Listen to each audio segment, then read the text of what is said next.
हरे कृष्णा. आयज आमी एक सुंदर श्लोक भगवद्गीताच्या 3ऱ्या अध्यायाचो 13वा श्लोक घेऊया. तितून कृष्ण सांगता, यज्ञ शिष्टाशन शंतो मुच्यन्ते सर्व किल्बिषे भुजन्ते ते त्वम अगम पापम ये पच्यन्ति आत्म कारणात. हांगा भगवान कृष्ण सुंदर रुपान सांगता की आमी कितें खावच्या पयलीं ते एक यज्ञ अर्पण करपाक जाय म्हणटा.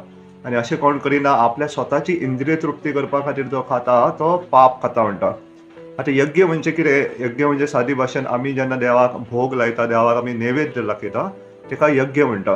कित्याक आमी देवा फुडल्यान ते भोग दवरता, तेका एक थोडो टायम दवरता आनी मागीर तेचो ग्रहण करता.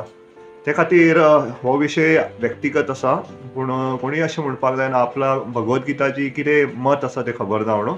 तर भगवद्गीतान कितें खावपाक जाय, ते शाकाहारी का मांसाहारी तेचे बद्दल उल्लेख करिना. ते कितें खावच्या पयलीं आपल्याक कृष्ण सांगता अर्पण कर म्हणून सांगता, नैवेद्य दाखय. तर निश्चित रूपाक आमी देवाक सात्वीक भोजन सोडून दुसरें कितें अर्पण करूं शकना.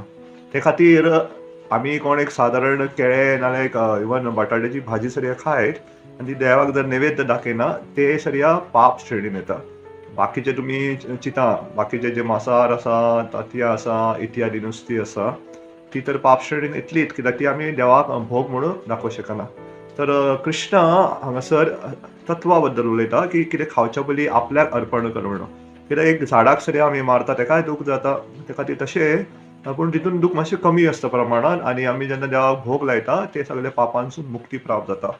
तर हे भगवद्गीताचो एक श्लोक आसा ज्या आदारारसून आमी प्रयत्न करपाक जाय की आमचें जीवन आसा तें सात्वीक आसपाचें म्हणून, आमचें खावप आसा तें सात्वीक आसपाचें म्हणून. जर अजून मेरेन आमकां कोणी सांगूंक ना, आमच्या जाणट्यांनी आमच्या व्हडल्यांनी जर सांगूंक ना, पूण भगवद्गीता आमी स्वता वाचून पळोवंक शकता तितून कितें उलयता तेच्या बद्दल. तर सगळ्यां कडेन मागता जितले जाता तितले जे आहार आसता, आमची वागणूक आसा इत्यादी सात्वीक हितून दवरपाचें. आनी एक स्तर असो येवपाक की सत्वगुणांसून आमी वयर वचपाक, शुद्ध सत्व ज्या क्रियेन आमी देवाची भक्ती करपाक प्रयत्न करता. हरे कृष्ण.